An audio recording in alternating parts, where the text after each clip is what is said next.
Alam mo, mapapansin ko, pag ikaw talaga yung kasiping ko, ganadong-ganado talaga ako sa'yo eh. Talaga ba? Ibang-iba ka talaga. Talagang lahat ng kaligayahan ko, naibibigay mo. Tsaka, sulit talaga. Kaya mahal na mahal kita eh. Bakit naman kita? Kaya gagawin ko lahat para sa'yo. Salamat ah. Talagang napupunan mo yung mga pangangailangan ko. Tsaka, Ano ba, Albert?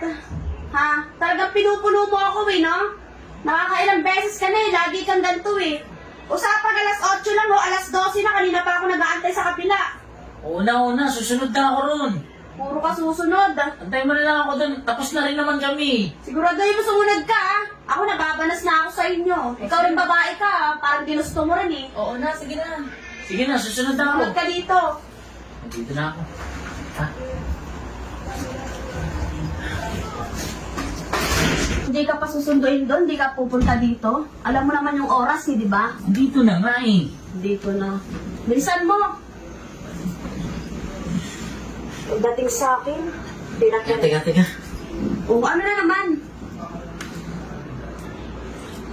Parang napagod ako eh.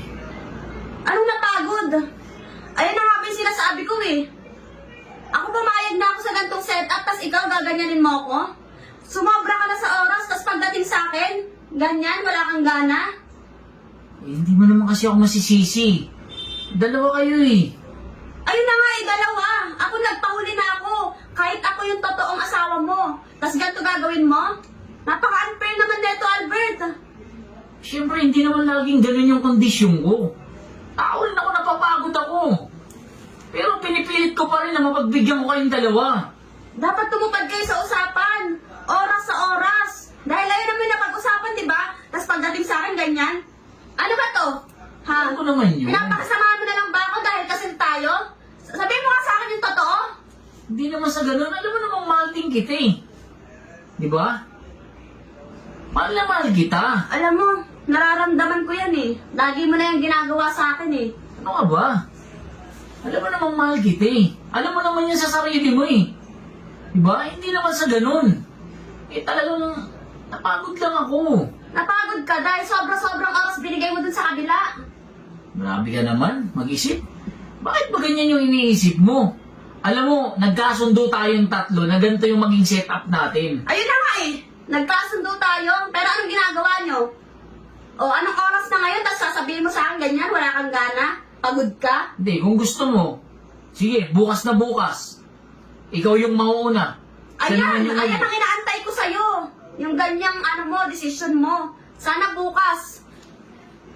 Ayoko na rin kasing makipag-away sa'yo eh. Iritang-irita na ako. Tapos ngayon may irita ka sa akin? Bakit? Magkakaganto ba ako kung di nyo ginagawa sa akin to?